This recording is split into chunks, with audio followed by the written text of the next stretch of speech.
നമസ്കാരം. സകലമാന കേരളത്തിലേക്ക് സ്വാഗതം. ആദ്യം പ്രധാന വാർത്തകൾ നോക്കാം. ആശങ്കയേറ്റി മുല്ലപ്പെരിയാറിലെ ജലനിരപ്പ് ഉയരുന്നു. ജലവിഭവ മന്ത്രി റോഷി അഗസ്റ്റിൻ ഇടുക്കിയിൽ. സാഹചര്യം വിലയിരുത്താനുള്ള യോഗം അല്പസമയത്തിനകം കളക്ടറേറ്റിൽ.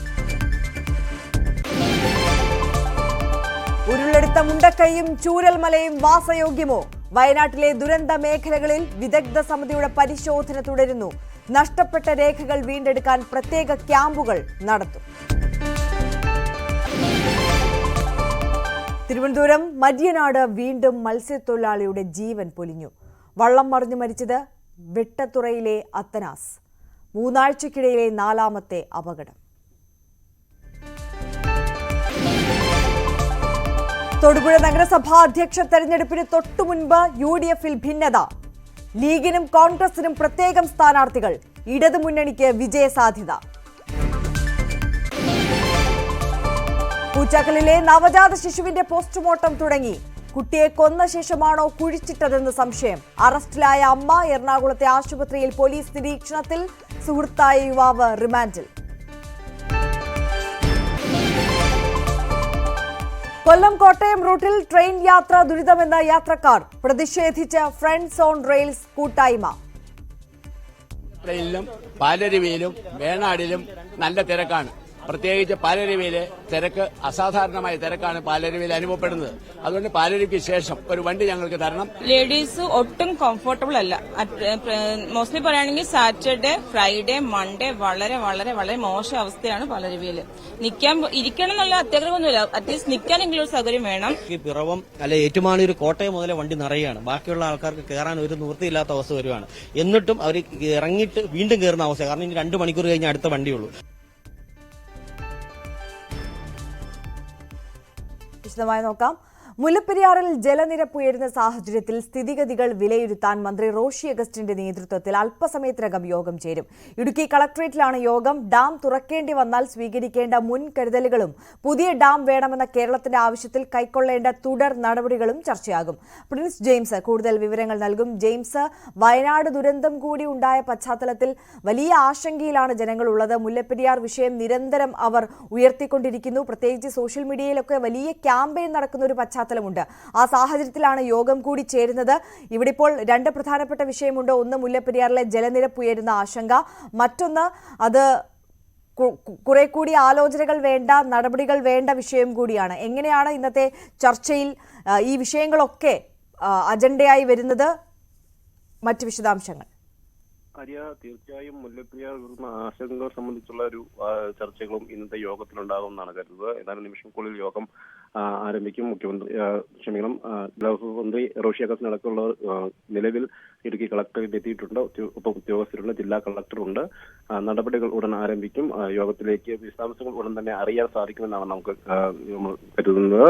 എന്തായാലും കഴിഞ്ഞ ദിവസങ്ങളിലായി മുല്ലപ്പെരിയാർ ആശങ്ക സംബന്ധിച്ച് സോഷ്യൽ മീഡിയയിൽ വലിയ തോതിലുള്ള പ്രചാരണം നടക്കുന്നുണ്ട്. ഒപ്പം വിവിധ സമര സമിതികളുടെയും വിവിധ സമുദായ സംഘടനകളുടെയും നേതൃത്വത്തിലൊക്കെ ആരോപണങ്ങളൊക്കെ രംഗത്തേക്ക് എത്തിയിരിക്കുന്നു. ഇവർ സമര രംഗത്തേക്ക് എത്തുമെന്നുള്ള പ്രഖ്യാപനങ്ങളൊക്കെ ഉണ്ടായിട്ടുണ്ട്. പ്രത്യേകിച്ചും ഇടുക്കി രൂപതയിലെയും കാഞ്ഞിരപ്പള്ളി രൂപതയിലെയും ഒക്കെ ഭാഗത്തു നിന്നുള്ള രൂപതാധ്യക്ഷന്മാരുടെ ഭാഗത്തു നിന്നുമൊക്കെ ഇത്തരത്തിൽ നടപടികളിലേക്ക് അല്ലെങ്കിൽ ഈ സമരരംഗത്തേക്ക് വീണ്ടും എത്തുന്നുള്ളൊരു സൂചനകളൊക്കെ നൽകിയിട്ടുണ്ട്. ഈ ഒരു സാഹചര്യത്തിൽ കൂടിയാണ് ഇപ്പോൾ യോഗം നടക്കുന്നത്. ഒപ്പം മുല്ലപ്പെരിയാർ അടക്കമുള്ള മുല്ലപ്പെരിയാറിന്റെ വൃഷ്ടിപ്രദേശങ്ങളിലും തേക്കടി തടാകത്തിലും പെരിയാർ വനമേഖലയിലുമൊക്കെ കഴിഞ്ഞ ദിവസങ്ങളിലൊക്കെ ഉച്ചയ്ക്ക് ശേഷം കനത്ത മഴ പെയ്തിരുന്നു. അതുകൊണ്ട് തന്നെ അണക്കെട്ടിലേക്കുള്ള ജലനിരപ്പ് വലിയ തോതിൽ ഉയരുകയാണ്. കൂടുതലായി ജലം ഒഴുകിയെത്തുന്നുണ്ട്. തമിഴ്നാട് വെള്ളം കൊണ്ടുപോകുന്നുണ്ടെങ്കിൽ പോലും അതിൽ കൂടുതൽ വെള്ളം അണക്കെട്ടിലേക്ക് ഒഴുകിയെത്തുന്ന ഒരു സാഹചര്യമുണ്ട്. അങ്ങനെയെങ്കിൽ അണക്കെട്ട് പിൽവയിലൂടെ അണക്കെട്ടിൽ നിന്നും വെള്ളം പുറത്തേക്ക് എടുക്കേണ്ട ഒരു സാഹചര്യം ഉണ്ടായാൽ സ്വീകരിക്കേണ്ട മുൻകരുതലുകളും ഈ യോഗത്തിൽ ചർച്ച ചെയ്യും. പ്രത്യേകിച്ചും വണ്ടിപ്പെരിയാർ, വള്ളക്കടവ്, ഉപ്പുതറ തുടങ്ങി പെരിയാറിന്റെ തീരപ്രദേശങ്ങളിൽ നിന്ന് എത്രമാത്രം ആളുകളെ മാറ്റിപ്പാർപ്പിക്കണം, അവരെ എങ്ങോട്ട് മാറ്റണം, അവർക്ക് ആവശ്യമായ ക്യാമ്പിന്റെ സൗകര്യങ്ങൾ, ഈ മേഖലയിലൊക്കെ വെളിച്ച സംവിധാനങ്ങൾ, മറ്റ് സുരക്ഷാ ക്രമീകരണങ്ങൾ തുടങ്ങിയ കാര്യങ്ങളെല്ലാം യോഗത്തിൽ ചർച്ച ചെയ്യുമെന്നാണ് കരുതുന്നത്. ആര്യ, തീർച്ചയായും പ്രിൻസ് ജെയിംസ് ആണ് വിവരങ്ങൾ നൽകിയത്. തൊടുപുഴ നഗരസഭാ ചെയർമാൻ തെരഞ്ഞെടുപ്പിൽ UDF-ൽ ഭിന്നത. ചെയർമാൻ സ്ഥാനത്തിന് അവകാശം ഉന്നയിച്ച കോൺഗ്രസും ലീഗും സ്ഥാനാർത്ഥികളെ നിർത്തി. ഇരു പാർട്ടികൾക്കും 6 വീതം അംഗങ്ങൾ ഉണ്ട്. ഇതോടെ ഭരണം ഇടതുമുന്നണിക്ക് ലഭിക്കാൻ സാധ്യത തെളിഞ്ഞു. തൊടുപുഴയിൽ നിന്ന് PA സാഗർ കൂടുതൽ വിവരങ്ങളുമായി ചേരുകയാണ്. സാഗർ, ഇടതുമുന്നണിയുടെ വിജയം അതിപ്പോൾ കൂടുതൽ ഉറപ്പിക്കാൻ കഴിയുന്ന സാഹചര്യത്തിലേക്ക് കളം മാറിയിരിക്കുന്നു അല്ലേ? തീർച്ചയായും തൊടുപുഴ നഗരസഭയിൽ ഇപ്പോൾ നടക്കുന്ന ഒരു നാടകീയ രംഗങ്ങളാണ് ഇപ്പോൾ തൊടുപുഴ നഗരസഭ വേദിയായിരിക്കുന്നത്. കൈക്കൂലി കേസിൽ പ്രതിയായതിനെ തുടർന്ന് LDF പിന്തുണയുള്ള നഗരസഭാ ചെയർമാൻ ആയിരുന്ന സനീഷ് ജോർജ് രാജിവെച്ചിരുന്നു. ഈ ഒഴിവിലാണ് ചെയർമാൻ തെരഞ്ഞെടുപ്പ് നടക്കുന്നത്. എന്നാൽ സ്വതന്ത്ര സ്ഥാനാർത്ഥിയായിട്ട് മത്സരിച്ച് വിജയിച്ച സനീഷ് ജോർജ് ഇന്ന് രാവിലെ നടന്ന തെരഞ്ഞെടുപ്പിൽ കോൺഗ്രസിനൊപ്പം കൂടുന്ന കാഴ്ചയാണ് കണ്ടത്. അതോടൊപ്പം തന്നെ UDF-ലും തർക്കം ഉണ്ടായിരുന്നു. രാവിലെ മുതൽ കഴിഞ്ഞ ദിവസങ്ങളിലൊന്നും നടന്ന ചർച്ചയിൽ UDF-ൽ ആര് ചെയർമാൻ സ്ഥാനത്തേക്ക് വരണമെന്ന കാര്യത്തിൽ തീരുമാനമായിരുന്നില്ല. കഴിഞ്ഞ ദിവസങ്ങളിൽ രാത്രി അടക്കം ചർച്ച നടന്നു. എന്നാൽ ലീഗും കോൺഗ്രസും തമ്മിൽ ഈ ഒരു ചെയർമാൻ സ്ഥാനത്തേക്കുള്ള സീറ്റിൽ ധാരണയാകാത്തതിനെ തുടർന്ന് ഇന്ന് രാവിലെ നടന്ന തെരഞ്ഞെടുപ്പിൽ ലീഗും കോൺഗ്രസും പ്രത്യേകം മത്സരിക്കുകയായിരുന്നു. ലീഗ് പ്രതിനിധിയായി കൗൺസിലർ MA കരീമും കോൺഗ്രസ് പ്രതിനിധിയായി K ദീപക്കുമാണ് മത്സരിച്ചത്. ഇത് കൂടാതെ CPM-ഉം BJP മത്സര രംഗത്തുണ്ടായിരുന്നു. എന്നാൽ ആദ്യഘട്ട വോട്ടെടുപ്പിൽ ലീഗ് ഏറ്റവും കുറഞ്ഞ വോട്ടായ 6 വോട്ട് കിട്ടിയതിനെ തുടർന്ന് ലീഗ് പുറത്തായി. ഇതോടുകൂടി നഗരസഭയ്ക്ക് മുന്നിൽ കോൺഗ്രസ് ലീഗ് പ്രവർത്തകർ തമ്മിൽ ഏറ്റുമുട്ടുന്ന സാഹചര്യമുണ്ടായി. ഇപ്പോഴും നഗരസഭയ്ക്ക് മുന്നിൽ ലീഗ്, കോൺഗ്രസ്, CPM, BJP പ്രവർത്തകർ കൂടി നിൽക്കുകയാണ്. സ്ഥലത്ത് വൻ പോലീസ് സന്നാഹവും ക്യാമ്പ് ചെയ്യുന്നുണ്ട്. ആദ്യം രാവിലെ പ്രവർത്തകർ തമ്മിൽ അടി തുടങ്ങിയിരുന്നു. ഇതിനിടയിൽ നഗരസഭയ്ക്കുള്ളിൽ രണ്ടാം ഘട്ട വോട്ടെടുപ്പ് നടന്നു. ഈ രണ്ടാം ഘട്ട വോട്ടെടുപ്പിൽ BJP 8 അംഗങ്ങൾ ഉള്ളതിനാൽ പുറത്തായി. മൂന്നാം ഘട്ട വോട്ടെടുപ്പാണ് ഇപ്പോൾ പുരോഗമിക്കുന്നത്. ഇതിൽ 9 വോട്ട് നേടിയ കോൺഗ്രസും 10 വോട്ട് നേടിയ CPM-ഉം തമ്മിലാണ് മത്സരം. എന്നാൽ ലീഗ് ഇക്കാര്യത്തിൽ ലീഗിനെ ഒഴിവാക്കിയതിൽ കടുത്ത അമർഷത്തിലാണ്. വരുന്ന മൂന്നാം റൗണ്ട് തെരഞ്ഞെടുപ്പിൽ ലീഗ് സ്ഥാനാർത്ഥിമാർ അല്ലെങ്കിൽ ലീഗ് കൗൺസിലർമാർ CPM-ന് വോട്ട് രേഖപ്പെടുത്തുമെന്നാണ് അറിയാൻ കഴിഞ്ഞത്. എന്തായാലും നഗരസഭയിൽ വോട്ടിംഗ് പുരോഗമിക്കുന്ന സാഹചര്യവും പുറത്ത് അടി തുടരുന്ന സാഹചര്യമാണുള്ളത്. ശരി, PA സാഗറാണ് വിവരങ്ങൾ നൽകിയത്. മര്യനാട് വീണ്ടും തിരയിൽപ്പെട്ട് വള്ളം മറിഞ്ഞ് മത്സ്യത്തൊഴിലാളിക്ക് ദാരുണാന്ത്യം. മര്യനാട് വെട്ടത്തുറ സ്വദേശി അത്തനാസാണ് മരിച്ചത്. ശക്തമായ തിരയിൽപ്പെട്ട് വള്ളം മറിയുകയായിരുന്നു. കഴിഞ്ഞ 3 ആഴ്ചക്കിടെ ഉണ്ടായ 4ാമത്തെ അപകട മരണമാണിത്. രാവിലെ 6:30-നായിരുന്നു അപകടം. 12-അംഗ സംഘമാണ് മര്യനാട് നിന്നും മത്സ്യബന്ധനത്തിന് പുറപ്പെട്ടത്. ശക്തമായ തിരയിൽപ്പെട്ട് ഇവരുടെ വള്ളം മറിയുകയായിരുന്നു. മര്യനാട് സ്വദേശിയായ അരുൾദാസന്റെ ഉടമസ്ഥതയിലുള്ള വള്ളമാണ് അപകടത്തിൽപ്പെട്ട് കീഴ്മേൽ മറിഞ്ഞത്. വീഴ്ചയിൽ വള്ളത്തിലിടിച്ച് 3 പേർക്കാണ് പരിക്കേറ്റത്. അത്തനാസ്, അരുൾദാസൻ, ബാബു എന്നിവരെ പരിക്കുകളോടെ സമീപത്തെ ആശുപത്രിയിൽ പ്രവേശിപ്പിച്ചിരുന്നു.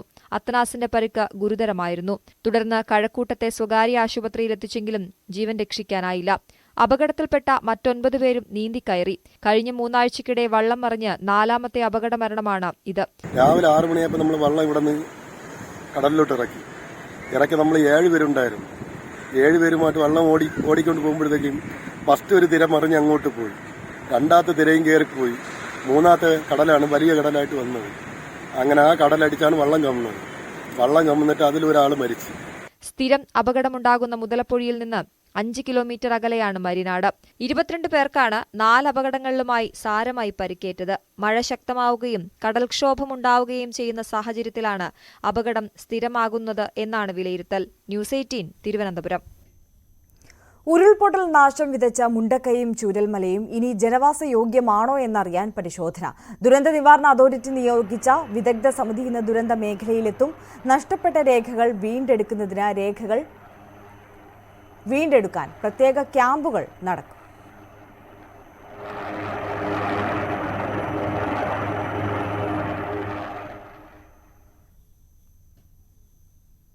വയനാട് വിലങ്ങാട് മലയോരത്തുണ്ടായ ഉരുൾപൊട്ടലിൽ നാശനഷ്ടം കണക്കാക്കാൻ ഡ്രോൺ സർവേ തുടങ്ങി.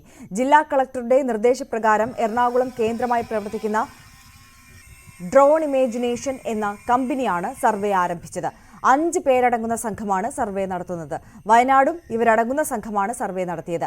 ഉരുൾപൊട്ടലുണ്ടായ അടച്ചിപ്പറ, മഞ്ഞച്ചീളി, പാനൂം ഭാഗങ്ങളിലാണ് സർവേ. വിലങ്ങാട് മേഖലയിൽ 70-ലധികം ഉരുൾപൊട്ടലുണ്ടായെന്നും എവിടെയൊക്കെയാണെന്നും ഉരുൾപൊട്ടലിൽ എത്രത്തോളം ആഘാതമുണ്ടായെന്നും എത്ര വീടുകൾക്ക് നാശം, കൃഷിനാശം, GIS മാപ്പിംഗിലൂടെ ഉരുൾപൊട്ടലിന്റെ വ്യാപ്തി എന്നിവയാണ് ഡ്രോൺ സർവേയിലൂടെ കണ്ടെത്താൻ ശ്രമിക്കുന്നത്.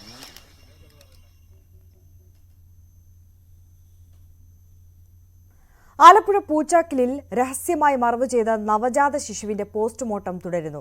ആലപ്പുഴ മെഡിക്കൽ കോളേജിലാണ് പോസ്റ്റ്മോർട്ടം. കുട്ടിയെ കൊലപ്പെടുത്തിയതാണോ എന്ന് സംശയമുണ്ടെങ്കിലും ശാസ്ത്രീയ പരിശോധനയ്ക്ക് ശേഷമേ സ്ഥിരീകരിക്കാനാകൂ എന്ന നിലപാടിലാണ് പോലീസ്. കുഞ്ഞിന്റെ അമ്മ എറണാകുളത്തെ സ്വകാര്യ ആശുപത്രിയിൽ പോലീസ് നിരീക്ഷണത്തിലാണ്. അമ്മയുടെ സുഹൃത്തായ യുവാവ് റിമാൻഡിലാണ്. കൊല്ലം മുതൽ കോട്ടയം വഴി എറണാകുളം ഭാഗത്തേക്കുള്ള ട്രെയിൻ യാത്രാ ദുരിതത്തിനെതിരെ യാത്രക്കാർ. ഫ്രണ്ട്സ് ഓൺ റെയിൽസിന്റെ നേതൃത്വത്തിലാണ് എറണാകുളം ടൗണിൽ യാത്രക്കാർ പ്രതിഷേധിക്കുന്നത്. കൊല്ലം മുതൽ കോട്ടയം വഴി എറണാകുളത്തേക്കുള്ള യാത്രാ ദുരിതം പരിഹരിക്കണമെന്നാവശ്യപ്പെട്ടാണ് എല്ലാ ദിവസവും ട്രെയിനിൽ യാത്ര ചെയ്യുന്ന യാത്രക്കാരുടെ നേതൃത്വത്തിൽ ഈ പ്രതിഷേധം നടന്നിട്ടുള്ളത്. കോട്ടയം മുതൽ അല്ലെങ്കിൽ തിരുനെൽവേലി മുതൽ യാത്ര ചെയ്യുന്ന കോട്ടയം വഴി യാത്ര ചെയ്യുന്ന ഈ പാലരുവി എക്സ്പ്രസിൽ വന്ന യാത്രക്കാരാണ് പ്രതിഷേധിച്ചത്. 300ഓളം ആളുകൾ പ്രതിഷേധത്തിൽ അണിനിരന്നിരുന്നു. ഇവരുടെ ആവശ്യം 14 ബോഗികളാണ് പാലരുവി എക്സ്പ്രസിലുള്ളത്. അതിൽ 12 മാത്രമാണ് ജനറൽ കമ്പാർട്ട്മെന്റ് ആയിട്ടുള്ളത്.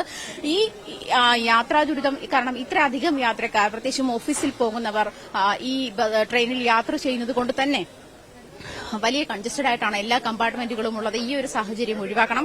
സ്ത്രീകൾ ഉൾപ്പെടെയുള്ള യാത്രക്കാർക്ക് അത് ബുദ്ധിമുട്ടാകുന്നുണ്ട്. കാരണം അവരെ പലരും മിസ്യൂസ് ചെയ്യപ്പെടുന്ന സാഹചര്യം കൂടി സാക്ഷ്യപ്പെടുത്തിയിട്ടുണ്ട്. ഇത്തരം സാഹചര്യങ്ങൾ ഉണ്ടാകാതിരിക്കാൻ അതിനുള്ള പരിഹാരം ഉണ്ടാകണമെന്ന് ആവശ്യപ്പെട്ടുകൊണ്ടാണ് റെയിൽവേയുടെ സ്റ്റേഷൻ മാസ്റ്ററെ, എറണാകുളത്ത് നോർത്ത് റെയിൽവേ സ്റ്റേഷൻ മാസ്റ്ററെ ഉപരോധിക്കുന്ന ഇതിലേക്ക് എത്തിയത്.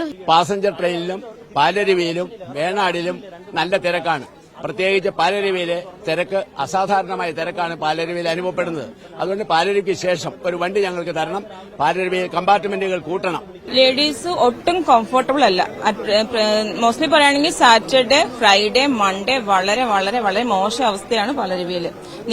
ഇരിക്കണം എന്നുള്ള അത്യാഗ്രഹമൊന്നുമില്ല. അറ്റ്ലീസ്റ്റ് നിൽക്കാനെങ്കിലും ഒരു സൗകര്യം വേണം. പാലരുവിയിൽ കയറാൻ പറ്റിയില്ലാത്ത സാഹചര്യത്തിൽ നമുക്ക് പിന്നെ അടുത്തത് വേണാടാണ്. വേണാടാണെങ്കിൽ 9:30 ഇടക്കാണ് വരുന്നത്. അതിന് വന്നാല് ചിലപ്പോൾ ലേറ്റ് ആകും. നമ്മൾ ഓഫീസിലെത്താൻ തന്നെ ഒത്തിരി ലേറ്റ് ആകും. പാലരുവിയിൽ ആകെ 14 കോച്ചിൽ 11 നമുക്ക് ജനറൽ കമ്പാർട്ട്മെന്റ് ഉണ്ട്. തിരുനെൽവേലി മുതലുള്ള ആൾക്കാർ അതിൽ വരുവാണ്. അപ്പൊ നമുക്ക് ഈ പിറവം അല്ലെ ഏറ്റുമാനൂർ, കോട്ടയം മുതലെ വണ്ടി നിറയാണ്. ബാക്കിയുള്ള ആൾക്കാർക്ക് കയറാൻ ഒരു നിവൃത്തിയില്ലാത്ത അവസ്ഥ വരുവാണ്. എന്നിട്ടും അവർ ഇറങ്ങിയിട്ട് വീണ്ടും കയറുന്ന അവസ്ഥ. കാരണം ഇനി 2 മണിക്കൂർ കഴിഞ്ഞ് അടുത്ത വണ്ടിയുള്ളൂ. യാത്രക്കാരുടെ പ്രതിഷേധം ശക്തമാണ്. കാരണം ഇവർ നിരന്തരം ഇങ്ങനെ ഒരു ആവശ്യം ഉന്നയിച്ചിട്ട് പോലും റെയിൽവേ അതിനുള്ള പരിഹാരങ്ങൾ ഉണ്ടാക്കിയിട്ടില്ല. കോട്ടയത്ത് ടെർമിനൽ സ്റ്റേഷൻ ആക്കാനുള്ള സാഹചര്യം ഉണ്ടായിട്ട് പോലും അത്തരം സാഹചര്യങ്ങളിലേക്ക് റെയിൽവേ കടക്കുന്നില്ല എന്നൊരു പരാതിയുണ്ട്. മാത്രമല്ല വേണാട് എക്സ്പ്രസ് സൌത്തിൽ നിന്നും ഒഴിവാക്കിയ ഒരു സാഹചര്യം കൊണ്ടുണ്ടായപ്പോൾ യാത്രക്കാരുടെ ദുരിതം ഏറുകയാണ് ഉണ്ടായത്. മാത്രമല്ല വേണാടിനും പാലരുവിക്കും ഇടയിൽ ഒരു ട്രെയിൻ അനുവദിച്ചാൽ, ഒരു മെമോ അനുവദിച്ചാൽ തീരുന്ന പ്രശ്നമാണ്. അതല്ലെങ്കിൽ പാലരുവിക്ക് 2-3 ബോഗികൾ കൂട്ടിയാൽ പരിഹാരം കാണാവുന്ന പ്രശ്നമാണ്. അത് മാത്രമല്ല ഈ യാത്രയിൽ ആളുകൾ ശ്വാസം മുട്ടി നിൽക്കുന്ന, തിക്കും തിരക്കുമായി ആളുകൾ ശ്വാസം മുട്ടി നിൽക്കുന്ന സാഹചര്യം, പലരും കുഴഞ്ഞു വീഴുന്ന സാഹചര്യമുണ്ട്. പലരുടെയും ആരോഗ്യത്തിന് തന്നെ ബുദ്ധിമുട്ടാകുന്ന സാഹചര്യങ്ങളുണ്ട്. ഇത്തരം സാഹചര്യങ്ങളൊക്കെ നേരിടുമ്പോൾ തന്നെ അതിന് പരിഹാരം റെയിൽവേ കാണുന്നില്ല എന്നുള്ളതാണ് പ്രതിഷേധക്കാരുടെ പ്രധാന അജണ്ട. അവർ മുന്നോട്ട് വയ്ക്കുന്ന പ്രധാന കാര്യം അതുതന്നെയാണ്. ഇതിനാവശ്യമായിട്ടുള്ള സാഹചര്യങ്ങൾ റെയിൽവേ ഉണ്ടാക്കണം. മാത്രമല്ല പലരുടെയും ഈ ഓഫീസിൽ ലേറ്റായി ചെല്ലുന്ന സാഹചര്യം, അല്ലെങ്കിൽ പലരുടെയും സാലറി കട്ടാവുന്ന സാഹചര്യം, ഓഫീസ് സമയത്തെത്താൻ പറ്റാത്ത സാഹചര്യം, രാവിലെ ഈ പാലരുവിയിൽ തന്നെ എല്ലാവരും, അതായത് വേണാട് എത്തുമ്പോൾ കുറച്ചുകൂടി താമസിക്കുമെന്നുള്ളൊരു സാഹചര്യമുള്ളത്. അതുകൊണ്ട് തന്നെ പാലരുവിയിൽ എല്ലാവരും തിങ്ങി കയറി വരുന്ന ഒരു അവസ്ഥ കൂടിയുണ്ട്. ഈ അവസ്ഥയ്ക്ക് കൂടി പരിഹാരം കാണണം എന്ന് തന്നെയാണ് ഇവരുടെ ആവശ്യം. എന്തായാലും നമുക്ക് ഈ ചേച്ചിമാരോട് തന്നെ ചോദിക്കാം, എന്താണ് സ്ത്രീകൾ എന്നുള്ള നിലയിൽ ഈ കമ്പാർട്ട്മെന്റിൽ നിങ്ങൾ അനുഭവിക്കുന്ന ബുദ്ധിമുട്ടുകൾ? ഇന്നിപ്പോ പാലരുവി ഞങ്ങളിവിടെ വന്നിറങ്ങിയ വണ്ടിയിൽ ഏറ്റവും ബാക്കിലെ ലേഡീസ് എന്ന് പറഞ്ഞു കഴിഞ്ഞാൽ 24 പേർക്ക് സീറ്റിംഗ് കപ്പാസിറ്റി ഉള്ള ഒരു ചെറിയൊരു ബോഗിയാണ്. അതിനകത്ത് നിങ്ങൾക്ക് കാണാൻ പറ്റും ഒരു 500 പേരും മേലെ ഉണ്ടായിരുന്നു ഞങ്ങൾ. അപ്പോൾ നിങ്ങൾക്ക് തന്നെ ഒന്ന് ഊഹിക്കാമല്ലോ, ഞങ്ങൾക്ക് ഇരുന്നൊന്നും വരണ്ട, 2 കാലം നിന്ന് ഞങ്ങൾ വീട്ടിലെ ജോലികളൊക്കെ കഴിഞ്ഞിട്ട് ഞാൻ ഏറ്റുമാനൂരിൽ നിന്ന് കയറുന്നതാണ്. പാലായിലാണ് എന്റെ വീട്. ഞാൻ അവിടെ നിന്ന് വന്നിട്ടാണ് ഞാൻ ഏറ്റുമാനൂർ സ്റ്റേഷനിൽ കയറുന്നത്. ഒന്ന് കയറി നമുക്കൊന്ന് മാറി നിന്ന്, ഒരു അപകടം വരാതെ ഡോറിന്റെ സൈഡിൽ നിന്ന് മാറി നിന്ന് നിൽക്കാനുള്ള ഒരു സാഹചര്യം, അങ്ങനെ ഒരു യാത്ര സൗകര്യം ഒരുക്കണം എന്നാണ്. അല്ലാതെ ഇരുന്നൊന്നും പോരണമെന്നൊന്നും അല്ല ഞങ്ങൾ പറയുന്നത്.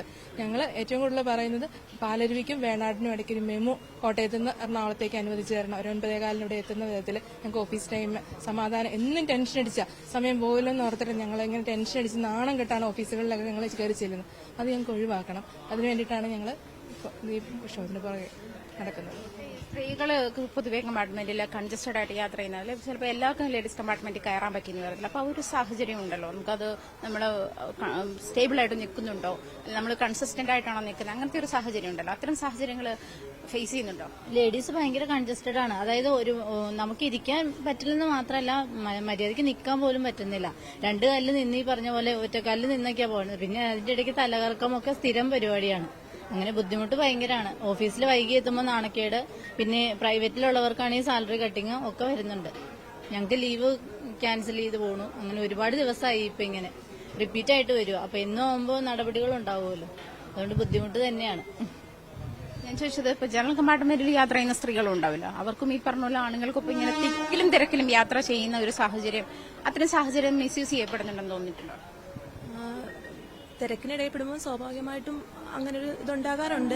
എങ്കിൽ തന്നെയും എല്ലാവരും സ്ഥിര യാത്രക്കാരായതുകൊണ്ട് ഏറെക്കുറെ തിരക്കാണ്. പക്ഷെ നമുക്ക് നിന്ന് വരണമെങ്കിൽ തന്നെയും അത്യാവശ്യം ശ്വാസമെങ്കിലും എടുക്കാനുള്ള, വായു എങ്കിലും കിട്ടാനുള്ള ഇത് വേണ്ടേ, അത്രയും തിരക്കാണ്.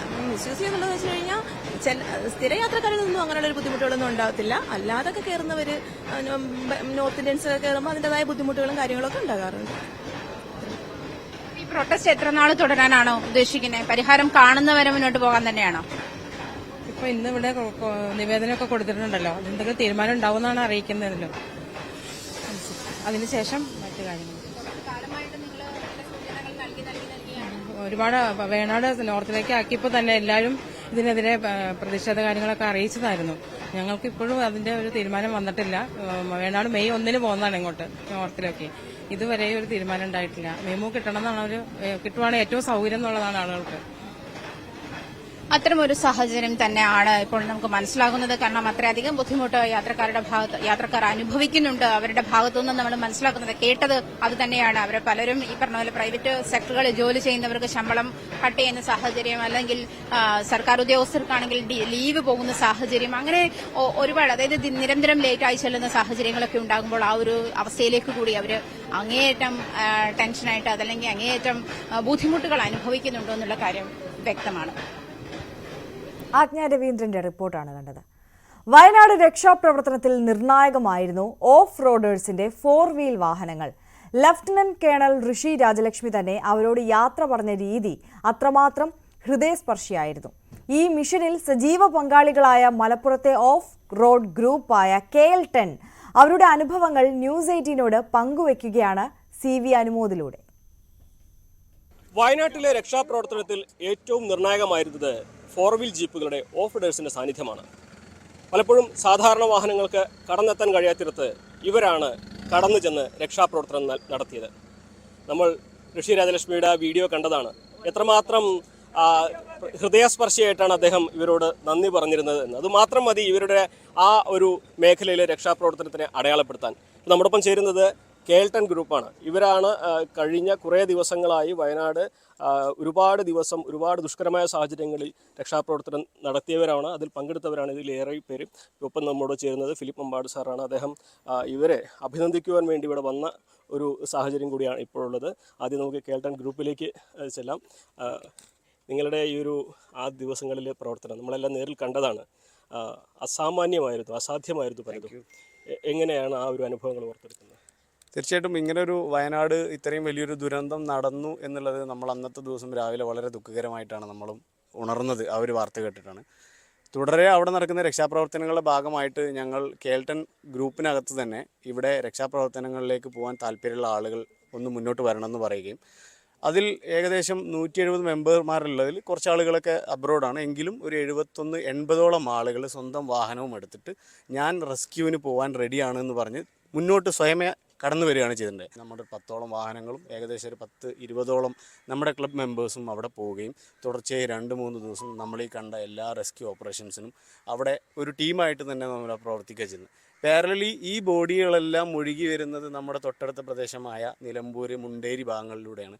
അപ്പോൾ ആ ഭാഗത്തു നിന്നും നമുക്ക് കോളുകൾ വന്നു, ഞങ്ങൾക്ക് ജീപ്പ് വേണം, ഫോറസ്റ്റിനകത്തേക്ക് പോകാനാണ്. ഈ ബോഡി കൊണ്ടുവരുന്ന സന്നദ്ധ പ്രവർത്തകരെല്ലാവരും, ഫയർഫോഴ്സും പോലീസും എല്ലാ സന്നദ്ധ പ്രവർത്തകരുടെയും പോലെ തന്നെ നമ്മൾ ഇതിൻ്റെ ഒരു ഭാഗമായി എന്ന് മാത്രം. അവർ ആ ബോഡിയെല്ലാം 5-6 കിലോമീറ്റർ ചുമന്ന് വരുമ്പോൾ പുഴ ഇങ്ങ് ക്രോസ് ചെയ്ത് കഴിഞ്ഞാൽ വീണ്ടും ആംബുലൻസ് എത്തുന്ന ദൂരത്തേക്ക് 2-3 കിലോമീറ്റർ ഓഫ് റോഡ് ഓടാനുണ്ട്. അവിടെ ഇതുപോലെയുള്ള കേപ്പബിൾ ആയിട്ടുള്ള വാഹനങ്ങൾക്ക് മാത്രമേ ഈ ഒരു ബോഡി എടുത്തിട്ട് ആംബുലൻസിലേക്ക് എത്തിക്കാൻ പറ്റുമെന്നുള്ളൂ എന്നുള്ളൊരു സാഹചര്യമായിരുന്നു അവിടെ ഉണ്ടായിരുന്നത്. സോ അവിടത്തേക്ക് ഒരു 5 വണ്ടി വേണമെന്ന് പറഞ്ഞിട്ടാണ് ഞങ്ങൾക്ക് കോള് വന്നിട്ടുണ്ടായിരുന്നു. ഞങ്ങളൊരു 12ഓളം വാഹനങ്ങളും കൊണ്ടുപോയി. ഇനി ഞങ്ങൾ 5 വണ്ടികൾ നിങ്ങൾ ഉള്ളിൽ കയറ്റി വിട്ടോളൂ, ബാക്കി ഇനി ആവശ്യം വരികയാണെങ്കിൽ ഞങ്ങളിവിടെ പുറത്ത് വെയിറ്റ് ചെയ്തോളാം, ആവശ്യം എടുക്കാമെന്ന്. അവിടെ എത്തിക്കഴിഞ്ഞിട്ട് ഞങ്ങളുടെ എല്ലാ വണ്ടികളും അതിനകത്ത് കയറ്റിയിട്ട് അവിടെയുള്ള ഡെഡ് ബോഡികളെയും ബോഡി പാർട്സുകളെയും ആംബുലൻസിലേക്ക് കൊണ്ടുവരുന്നു. പോലീസ് ഓഫീസേഴ്സിനെ, ഫയർഫോഴ്സ് ഓഫീസേഴ്സിനെ, ബാക്കി സന്നദ്ധ സംഘടനകൾക്കുള്ള അവരങ്ങോട്ട് കൊണ്ടുപോകുന്നു. ഫുഡ് സപ്ലൈ, ഇങ്ങനെയുള്ള എല്ലാ കാര്യങ്ങളും നമ്മൾ മുണ്ടേരി ഭംഗിയായിട്ട് ചെയ്തു. സാർ, ഇപ്പോൾ സാധാരണഗതിയിൽ സാർ നിയമപാലകനും കൂടിയായിട്ട് ഇത്തരം ഓഫ് റോഡ് വാഹനങ്ങൾ റോട്ടിൽ കാണുമ്പോൾ ആദ്യം ചെയ്യുന്നത് അത് ഇതിന് ടയർ തള്ളി നിൽക്കുന്നു, മറ്റേത് പുറത്ത് നിൽക്കുന്നു, ആദ്യം പിഴ ഈടാക്കുന്നവരോടെയാണ്. പക്ഷെ നമുക്കൊരു ദുരന്തം ഉണ്ടാകുമ്പോൾ ഏറ്റവും ആദ്യം എല്ലാവരും ആശ്രയിക്കുന്നത്, പട്ടാളം വരെ ആശ്രയിക്കുന്നത് ഇത്തരം വാഹനങ്ങളെയാണ്. സാർ നിയമപാലകൻ എന്ന നിലയ്ക്കും അതോടൊപ്പം തന്നെ ഒരു സാമൂഹ്യ സേവനം എന്ന നിലയ്ക്ക് എങ്ങനെയാണ് ഇതിനെ കാണുന്നത്? ഞാനിതിനെ പോസിറ്റീവായിട്ട് കാണുന്ന ആളാണ്. പക്ഷേ എപ്പോഴും ഇപ്പം തന്നെ ഇപ്പോൾ ഒരു 2 ആഴ്ചകൾക്ക് മുമ്പാണ് നമ്മളിത് സംഭവം നടന്നപ്പോൾ ആദ്യമായിട്ട് നിലമ്പൂരിലേക്ക് പോകണമെങ്കിൽ സാധാരണ വാഹനങ്ങളൊന്നും പറ്റില്ലല്ലോ. എന്ന് വെച്ചാൽ വെള്ളം കയറുന്ന പ്രശ്നം വന്നപ്പോൾ ആദ്യം ഓർത്ത് ഈ കേൾട്ടൺ ഗ്രൂപ്പിനെയാണ്. അപ്പോൾ ഞാൻ ഫസ്റ്റ് തന്നെ നമ്പർ എടുത്ത് നമ്മളെ വിളിച്ച് ഞാൻ ഷാമിലിനാണ് വിളിച്ചത്. ഷാമിൽ വണ്ടി റെഡിയെന്ന് പറഞ്ഞു. അങ്ങനെ ഷാമിലും ഒരു സുഹൃത്തും കൂടെ സ്റ്റേഷന് പുറത്ത് വന്നു. പിന്നെ അവരുടെ വണ്ടിയിലാണ് നിലമ്പൂർ പോകുന്നതും. പിന്നെ അതേപോലെ തന്നെ ഏകദേശം ഒരു 10-12 ബോഡി ഇൻക്വസ്റ്റ് ചെയ്യാനൊക്കെ കൂടെ വന്ന് അവർ നിയമത്തിനകത്ത് ഒരുപാട് ഇതുണ്ട്, പിന്നെ റെസ്ട്രിക്ഷൻ ഉണ്ട്, ഒരുപാട് പിന്നെ ബാധ്യതകളുണ്ട് നമുക്ക് സമൂഹത്തിൽ. റിട്ടേൺ ലോ ആണ്. അപ്പോൾ എന്നിരുന്നാലും അത് മറ്റുള്ളവരിലേക്ക് ഉണ്ടാക്കുന്ന ഒരു ഇതുണ്ട്, അനുകരണമുണ്ട്. അതൊരു പക്ഷേ അതിനൊക്കെ ആയിരിക്കാം ഒരു പക്ഷേ പലതും നിയമം അതിന് തടയിടുന്നുണ്ട്. പക്ഷേ പലപ്പോഴും ഇവരുടെ മനസ്സുകളൊക്കെ വിഷമിക്കുന്നുണ്ട്. ഇപ്പോൾ പുള്ളി പറഞ്ഞൊക്കെ ഒരുപാട് കാര്യങ്ങളുണ്ട്. എന്ന് വെച്ചാൽ ഇവർ എത്രയോ വളരെ മനോഹരമായി സംസാരിച്ചത്. കാരണം ഇതെല്ലാം അവർ ചെയ്ത കോൺഫിഡൻസ് ആണ്. അവർക്ക് മാത്രം ചെയ്യാൻ പറ്റുന്നൊരു സ്പേസ് ഉണ്ട്, ഒരു ഇടമുണ്ട്. ആ ഇടത്തിൽ ഇതല്ലാതെ വേറെ ഒരു ഓപ്ഷനകത്തില്ല. നമുക്ക് മെയിനായിട്ട് തന്നിരുന്നൊരു ടാസ്ക് ഓരോരുത്തർക്ക് ഓരോ രീതിയിലാണ് കൊടുത്തിട്ടുണ്ടായിരുന്നത്. ഞങ്ങൾ ലാസ്റ്റ് നിൽക്കുന്ന സമയം നമ്മുടെ 2 വണ്ടി ഉണ്ടായിരുന്നത്. ഒന്ന് മെയിനായിട്ട് ആർമിനെ ട്രാൻസ്പോർട്ട് ചെയ്യാൻ വേണ്ടിയിട്ടും, പിന്നെ ഞങ്ങളുടെ ഒരു വണ്ടിയിൽ ഫുഡ് സപ്ലൈ ചെയ്യാൻ വേണ്ടിയിട്ട്, നോർമലി അല്ല, നമ്മുടെ ഡ്രോൺ വെച്ചിട്ട്, അഗ്രികൾച്ചറൽ ഡ്രോൺ വെച്ചിട്ട് ഫുഡ് സപ്ലൈ ചെയ്യാൻ വേണ്ടിയിട്ടായിരുന്നു. നമ്മളിവിടെ എഴുതപ്പെട്ട നിയമങ്ങളിൽ വരേണ്ട ഭേദഗതി വരുത്തേണ്ട സമയം അതിക്രമിച്ചിട്ടുണ്ട് എന്നുള്ളത് നമുക്ക് മനസ്സിലാവും. അപ്പോൾ ഇതുപോലുള്ള ചെറിയ ലൈറ്റ് മോഡിഫിക്കേഷനൊക്കെ മോട്ടോർ വെഹിക്കിൾ എഞ്ചിനീയറിംഗ് ഡിപ്പാർട്ട്മെന്റ് എന്നൊക്കെ പറയുന്ന പോലെ വിദേശ രാജ്യങ്ങളിലൊക്കെ ഉള്ള പോലെ ഒരു സിസ്റ്റം നമ്മൾ ഈ ചെയ്യുന്ന മോഡിഫിക്കേഷൻ ഗവൺമെൻറ് അല്ലെങ്കിൽ മോട്ടോർ വെഹിക്കിൾ ഡിപ്പാർട്ട്മെൻറ്റ് അല്ലെങ്കിൽ RTO ചെക്ക് ചെയ്ത് ഇത് പ്രോപ്പറായ രീതിയിലാണോ ചെയ്തത് എന്ന് വിറ്റ്നസ് ചെയ്തിട്ട് നമ്മൾ അഡീഷണൽ ടാക്സ് എന്തെങ്കിലും പേ ചെയ്തിട്ട് നമുക്കിത് യൂസ് ചെയ്യാനുള്ള ഒരു പെർമിറ്റ് തന്നു കഴിഞ്ഞാൽ നമുക്കിത് ആരെയും പേടിക്കാതെ യൂസ് ചെയ്യാൻ പറ്റും. അല്ല, അതൊരു നല്ലൊരു ഓപ്ഷനാണ്. അതിന് അധികാരികൾ നിയമത്തിന്റെ പശ്ചാത്തലത്തിൽ അനുകൂലമായ വരട്ടെ പ്രാർത്ഥിക്കുകയാണ്. തീർച്ചയായും വലിയ കാര്യമാണ് ഇവർ ചെയ്തിട്ടുള്ളത്. പക്ഷേ ഇവർ നേരിടുന്ന വെല്ലുവിളികൾ നമുക്കറിയാം. അതുകൊണ്ട് തന്നെ പ്രായോഗികമായിട്ടുള്ള സമീപനം ആ നിയമ ഭേദഗതിയുടെ കാര്യത്തിലാണെങ്കിലും നടപടികളുടെ കാര്യത്തിലാണെങ്കിലും അതുകൂടി സ്വീകരിക്കണമെന്നാണ് വലിയ ഒരു രക്ഷാപ്രവർത്തനത്തിന് നേതൃത്വം കൊടുത്ത അതിൽ ഭാഗമാക്കായ ഈ കേൾട്ടൺ ഗ്രൂപ്പിന് പങ്കുവെക്കാനുള്ളത്. അഖിലോട്ടുപാറയ്ക്കൊപ്പം CV അനുമോദ്, ന്യൂസ് 18. ഭക്തിയുടെ നിറവിൽ ശബരിമലയിൽ നിറപുത്തരി പൂജകൾ നടന്നു. രാവിലെ 5:45-നും 6:30-നും മധ്യയായിരുന്നു പൂജ. വാദ്യമേളങ്ങളോടെ കിഴക്കേ മണ്ഡപത്തിലെത്തിച്ച നെൽക്കതിരുകൾ പൂജിച്ച ശേഷം തന്ത്രിയും മേൽശാന്തിയും ഭക്തർക്ക് പ്രസാദമായി നൽകി. നിറപുത്തരി പൂജകൾക്ക് ശേഷം ഇന്ന് രാത്രി 10 മണിക്ക് അടയ്ക്കുന്ന നട ചിങ്ങമാസ പൂജയ്ക്കായി 16-ന് വീണ്ടും തുറക്കും.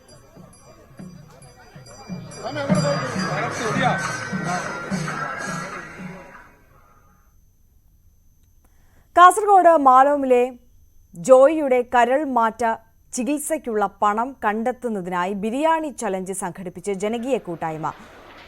ബലാൾ, വെസ്റ്റ് എളേരി, ഈസ്റ്റ് എളേരി പഞ്ചായത്തുകളിൽ നിന്നാണ് ബിരിയാണിയുടെ ഓർഡർ സ്വീകരിച്ചത്. മാലോത്ത് കസബ സ്കൂളിലെ അധ്യാപകരും വിവിധ ക്ലബ്ബുകളും യുവജന കൂട്ടായ്മകളും ജനകീയ കമ്മിറ്റിക്ക് പിന്തുണയുമായി എത്തി. 3 ക്ലബ്ബുകൾ 2 ലക്ഷം രൂപയും പറമ്പയിലെ യുവജന കൂട്ടായ്മ 1 ലക്ഷം രൂപയും സംഭാവനയായി നൽകി. മൊത്തം 7 ലക്ഷം രൂപ ബിരിയാണി ചലഞ്ചിലേക്ക് ലഭിച്ചു.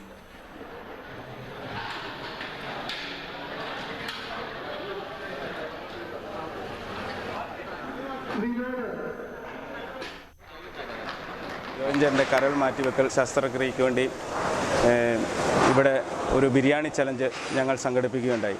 ആ ബിരിയാണി ചലഞ്ച് ഏറ്റെടുത്ത് കഴിഞ്ഞപ്പോൾ ഞങ്ങൾക്ക് ആദ്യം തന്നെ ഞങ്ങൾ വാട്സപ്പ് കൂട്ടായ്മ രൂപീകരിച്ച് അന്ന് തന്നെ ഞങ്ങൾക്ക് 1023 പേർ ആ ഒരൊറ്റ ദിവസം കൊണ്ട് ആ വാട്സപ്പ് കൂട്ടായ്മയിൽ പൂർത്തീകരിച്ചു. പിന്നെ ഞങ്ങൾക്ക് അതിൽ ആഡ് ചെയ്യാൻ പറ്റാത്തൊരവസ്ഥയിലേക്ക് വന്നു.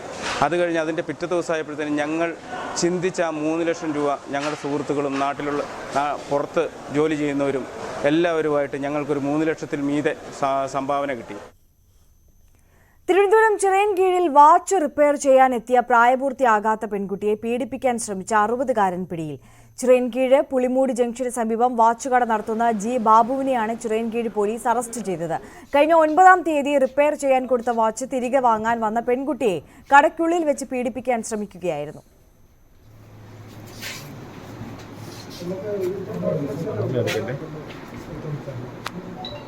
നോക്കാം സ്വർണം വെള്ളി നിരക്ക്. കവിത ഗോൾഡ് ആൻഡ് ഡയമണ്ട്സ് ഇന്നത്തെ സ്വർണം വെള്ളി നിരക്കുകൾ നിങ്ങൾക്കായി സമർപ്പിക്കുന്നത് Wedding collections from Kavita Gold and Diamonds. സ്വർണം 22 ക്യാരറ്റ് ഗ്രാമിന് 6450 രൂപ, പവന് 51,600 രൂപ. സ്വർണം 18 ക്യാരറ്റ് ഗ്രാമിന് 5345 രൂപ, പവന് 42,760 രൂപ. വെള്ളി ഗ്രാമിന് 87 രൂപ, കിലോഗ്രാമിന് 87,000 രൂപ. കവിത ഗോൾഡ് ആൻഡ് ഡയമണ്ട്സ് ഇന്നത്തെ സ്വർണം വെള്ളി നിരക്കുകൾ നിങ്ങൾക്കായി സമർപ്പിക്കുന്നത് Wedding collections from Kavita Gold and Diamonds. Thodupuzha നഗരസഭാ ഭരണം LDF നിലനിർത്തി. ലീഗ് അംഗങ്ങൾ LDFന് വോട്ട് ചെയ്തു. CPMലെ സബീന ബിഞ്ചുവാണ് നഗരസഭാ അധ്യക്ഷയായി ജയിച്ചിരിക്കുന്നത്. സാഗർ വിവരങ്ങളുമായി ചേരുകയാണ്. സാഗർ, വിശദാംശങ്ങൾ. തൊടുപുഴ നഗരസഭയിൽ നാടകീയ നീക്കങ്ങൾക്കാണ് ഇപ്പോൾ വേദിയായത്. ഇന്ന് രാവിലെ നടന്ന തെരഞ്ഞെടുപ്പിൽ അപ്രതീക്ഷിതമായി CPM ആണ് ഭരണത്തിൽ ഇപ്പോൾ ഭരണം ലഭിച്ചിരിക്കുന്നത്. CPMന്റെ സബീന ബിഞ്ചു ആണ് ഇപ്പോൾ ചെയർപേഴ്സണായി തെരഞ്ഞെടുക്കപ്പെട്ടിരിക്കുന്നത്. എന്നാൽ ഇതിൽ നടന്ന കോൺഗ്രസും ലീഗും തമ്മിൽ ആദ്യം മത്സരം നടന്നിരുന്നു. ഇവർ UDFൽ ഒരു സമവായത്തിൽ എത്താത്തതിനെ തുടർന്നാണ് ഇന്ന് നടന്ന ചെയർമാൻ തെരഞ്ഞെടുപ്പിൽ കോൺഗ്രസും ലീഗും തമ്മിൽ ആദ്യം മത്സരിച്ചത്. ഇതിൽ വോട്ട് കുറഞ്ഞ ലീഗ് ആദ്യം പുറത്തായി. എന്നാൽ രണ്ടാം ഘട്ട റൗണ്ടിൽ വോട്ട് കുറവ് രേഖപ്പെടുത്തിയ BJP പുറത്തായി. ഇതോടുകൂടി LDFും കോൺഗ്രസും തമ്മിലായിരുന്നു മത്സരം. ഈ മത്സരത്തിൽ ലീഗും കോൺഗ്രസും തമ്മിൽ തർക്കം നിലനിന്നിരുന്നാൽ CPM സ്ഥാനാർത്ഥിയായി മത്സരിച്ച സബീന ബിഞ്ചുവിന് ലീഗ് പ്രവർത്തകർ ലീഗ് കൗൺസിലർമാർ വോട്ട് രേഖപ്പെടുത്തി. അത്തരത്തിലാണ് ഈ തൊടുപുഴ നഗരസഭയിൽ ഒരു വിജയം ഇപ്പോൾ CPM സ്വന്തമാക്കിയിരിക്കുന്നത്. ഈ വിജയത്തിന് പിന്നാലെ പ്രവർത്തകർ തമ്മിൽ റോഡിൽ കലാശത്തിലേക്ക് എത്തുന്ന ഒരു കാഴ്ചയാണ് ഇപ്പോൾ കാണുന്നത്. എന്തായാലും ഇപ്പോൾ ചെയർമാൻ തെരഞ്ഞെടുപ്പ് കഴിഞ്ഞ് ബാക്കിയുള്ള ഘട്ടത്തിലേക്ക് നടപടികൾ കടക്കുന്നതേ ഉള്ളൂ. ശരി, PA സാഗറാണ് വിവരങ്ങൾ നൽകിയത്. തൊടുപുഴ നഗരസഭാ ഭരണം LDF നിലനിർത്തിയിരിക്കുന്നു. സകലമാന കേരളം പൂർണ്ണമാവുകയാണ്. നമസ്കാരം.